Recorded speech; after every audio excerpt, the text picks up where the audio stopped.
isang mapagpalang araw sa ating lahat. Tayo po ay muling mag-aaral ng salita ng Panginoon at tayo po ay nasa 13 kabanata ng unang aklat ng Samuel. Dito po makikita natin si Saul bilang isang bagong hari na nasa gitna ng digmaan laban sa mga Filisteo. Ang problema, hindi pa matibay ang kanyang pananampalataya at leadership sa ilalim ng matinding pressure. So yan po ang ating pag-aaralan ngayon. Subalit bago tayo magpatuloy, tayo po muna'y dumulog sa panalangin. Ama naming Diyos, sa makapangyarihan sa lahat, muli, samahan niyo po kami sa pag-aaral ng iyong salita. Dalangin namin, Lord, ay buksan mo ang aming kaisipan, ang aming mga puso, bigyan niyo ng kahandaan, Panginoon, ang puso namin, Panginoon, upang higit naming maunawa ng iyong salita.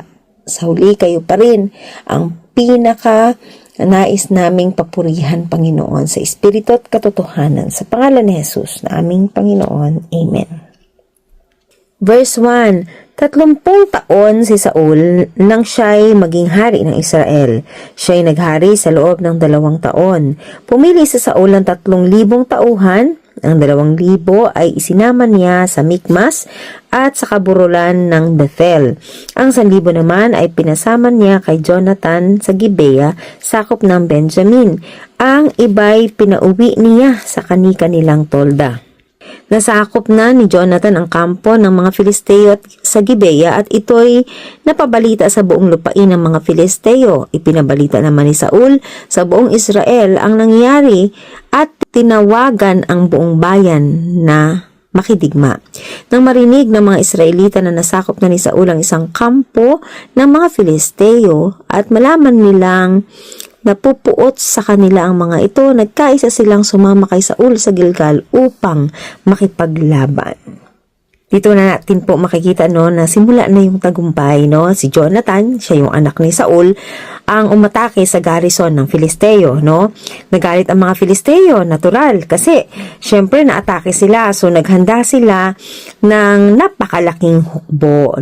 Alam niyo po minsan ang tagumpay ng iba, like ni Jonathan, ay nagiging pressure naman sa leader na katulad po ni Saul, So, hindi lahat ng laban na nagsimula sa faith ng iba, kaya mong tapusin sa sarili mong lakas. Verse 5, sabi dito na nagtipon-tipon din ng mga Filisteo upang harapin ang mga Israelita. Ang karuwahe nila ay 30,000 at 6,000 ang mga kawal na nakakabayo at pawang buhangin sa dagat. Ang dami ng mga kawal na naglalakad. Sila'y nagkampo sa Mikmas sa gawing silangan ng Beth Aven. Nakita ng mga Israelita ang malaking panganib na kanilang kakaharapin at natakot sila. Kaya't nagkanya-kanya silang tago sa mga kuweba, hukay, libingan, malalaking bato at mga punong kahoy. Ang iba naman ay tumawid sa Jordan papuntang Gad at Gilead, So diyan makikita natin yung takot, natakot, nagsinidlan sila ng matinding takot. Ang hukbo ng Filisteo ay sobrang dami, parang buhangin sa dagat. Yan po yung ilustrasyon sa ating binasa. So natakot ang Israel, ang iba sa kanila ay nagtago, ang iba sa kanila ay tumakas, Alam niyo po yung takot talaga, nakakahawa yan, Kapag ang leader natakot, damay ang buong nasasakupan niya. Kaya kung ikaw ay leader, pastor man, magulang, or leader ng isang grupo, ang pananampalataya mo o maging ang takot mo ay makakaapekto sa mga taong nakatingin sa iyo. Verse 8, 7 araw siyang naghintay roon, tulad ng sinabi sa kanya ni Samuel, ngunit hindi pa rin ito dumarating. Ang mga kasama niya ay isa-isa nang umalis, kaya't nagpakuha si Saul ng handog na susunugin at handog pang kapayapaan at siya na ang naghandog ng mga ito. Ayan, so dito natin nakita na kasi may promise si Samuel, as a prophet, as kinikilala ni Saul. Subalit wala pa si Samuel, hindi pa siya dumadating. So sabi dito, inutusan ni Samuel si Saul na maghintay ng 7 araw. Dumating na yung 7 araw, pero parang late si Samuel. Dahil sa pressure na to, si Saul mismo ang nag-alay bagay na hindi niya dapat gawin. Kasi alam naman natin, nung panahon na yon, tanging mga propeta or priest lamang, no, yung pwedeng gumawa ng mga ganong mga bagay. Ano po, yung paghahandog. Tandaan natin, hindi late si Samuel. Si Saul ang nauna sa timing ng Diyos. Ano po? Kumbaga talagang meron kasi tayong nilalagay na duration, no, sa timeline natin. Hindi tayo nakikinig or sumusunod sa timeline or sa time na binibigay ng Panginoon. Tandaan, delayed is not denial, no? Ang pinakamapanganib na desisyon ay ginagawa kapag ikaw ay natatakot, kapag ikaw ay naiinit, o pag ikaw ay napipressure. So, we need to be more patient, no? Verse 10, katatapos lamang niyang maghandog nang dumating si Samuel. Ayan, sinalubong siya ni Saul at binati. Tinanong siya ni Samuel, bakit mo ginawa iyan? Sumagot siya, ang mga kasama ko isa-isa nang nag-aalisa, nariyan na sa Mikmas ang mga Filisteo at ikaw namay hindi dumating sa oras ng ating usapan. Ako'y nangambang lusubin kami ng mga Filisteo rito sa Gilgal na hindi pa ako nakapaghahandog kay Yahweh, kaya napilitan akong maghandog. Pag tayo po ay nakakagawa ng isang maling desisyon, ang dami nating excuses, dami nating katwiran, no? Pagdating ni Samuel, ito yung mga sinabi ni Saul, umalis ang mga tao, dumadami ang kalaban, hindi ka pa dumarating. Ayan, yan pa yung mga classic na pattern, ano po, yung mga external pressure, internal fear, and spiritual compromise. Kapag tayo po nag-excuse sa kasalanan natin, hindi ibig sabihin justified tayo, no? Sa halip, isa lang ang isang kahulugan no, hindi ka nagsisisi. Kasi once talaga na na-realize mo na nagkamali ka, nagkasala ka, dapat aminin natin kung talagang may totoong pagsisisi. But the fact na ang daming excuses, no? Ibig sabihin, wala doon yung totoong pagsisisi. Verse 13, sinabi sa kanya ni Samuel, malaking kasalanan niyang ginawa mo. Kung sinunod mo ang iniutos sa iyo ni Yahweh, na iyong Diyos, ang sambahayan mo sana ang magkahari sa buong Israel habang panahon. Ngunit, dahil sa ginawa mo, hindi na matutuloy iyon. Si Yahweh ay pipili ng isang taong mula sa kanyang puso na maghahari sa Israel sapagkat hindi mo sinunod ang utos niya sa iyo. Ayan, so dito po, dahil sa hindi niya pagsunod, may hatol ang Diyos kay Saul. Kaya sinabi sa kanya ni Samuel, nagkamali ka, hindi magtatagal ang iyong kaharian. So sometimes, alam niyo po, hindi maliit na kasalanan ito, no po. Ito ay rebellion disguised as urgency. No, kaya yung bang akala mo lang kasi kailangan mong gawin yung mga term na wala kasi akong choice. But actually, it's a rebellion. No po, it's a rebellion. Rebellion kasi hindi ka sumusunod. Sinusunod mo yung sarili mo. Kita natin dito, no, nawalan si Saul ng divine approval. Hinanap na ng Diyos ang lalaking ayon sa kanyang puso. Dito makikita natin sa mga susunod na mga talata, ano po, no? Isang maling desisyon sa maling timing pwedeng magbago yung ating destiny, yung ating kapalaran. Sabihin pa, binabawi ng Panginoon yung pagkatawag kay Saul?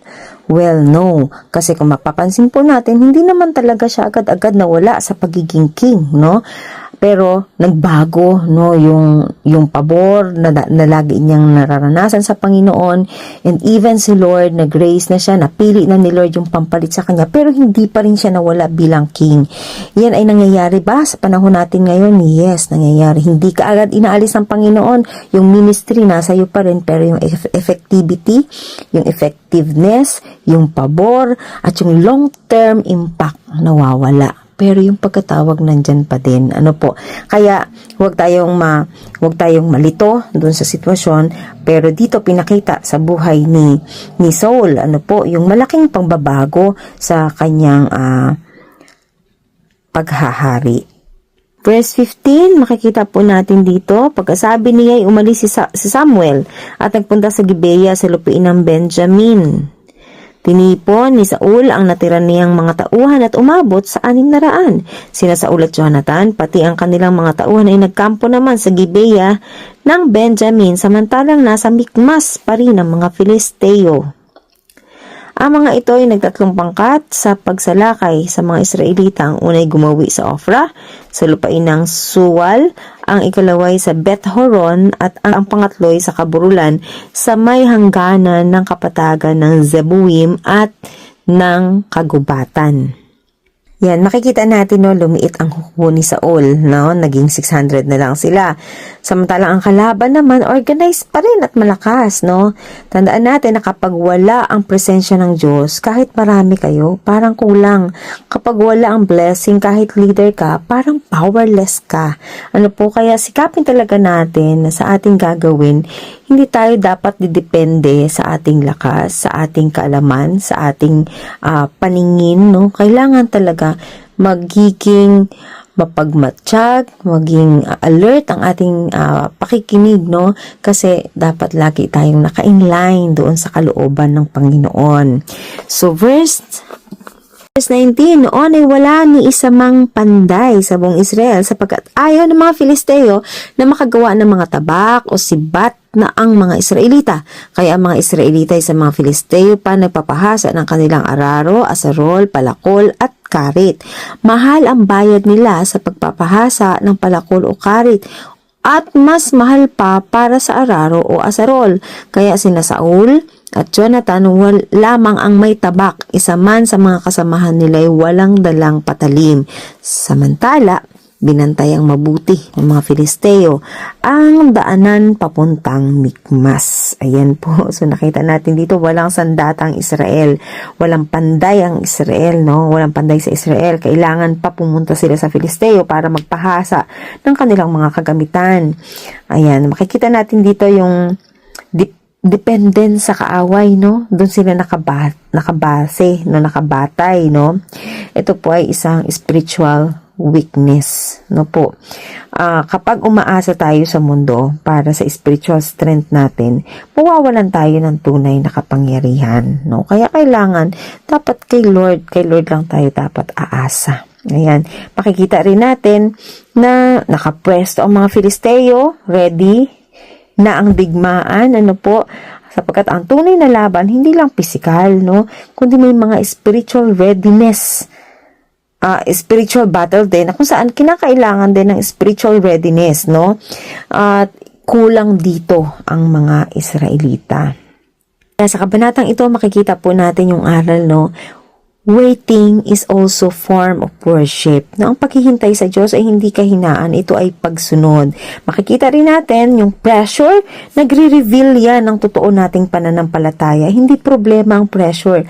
Ang problem is kung sino ang pakikinggan mo sa panahon ng pressure. Kasi common po yun na tayo ay napipressure. Makikita rin natin sa ating pinag-aralan ngayon, yung partial obedience is still obedience. No? Hindi porket may ginawa ka para sa Diyos, tama na ang lahat ng ginawa mo, no? Ginawa natin. Tandaan, timing matters to God. Yung timing, ano po, kahit tama ang ginawa mo, kung mali ang timing, mali pa rin.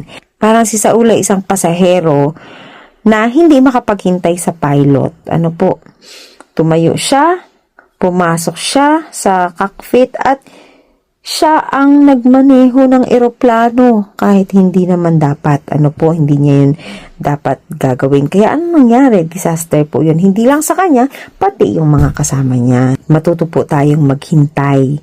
So, kung sa mga panahon ngayon, meron kang hinihintay sa Panginoon, meron kang inaasahan sa Panginoon, kailangan po talaga natin yung total surrender dahil alam natin ang Diyos kikilos sa kanyang perfect timing.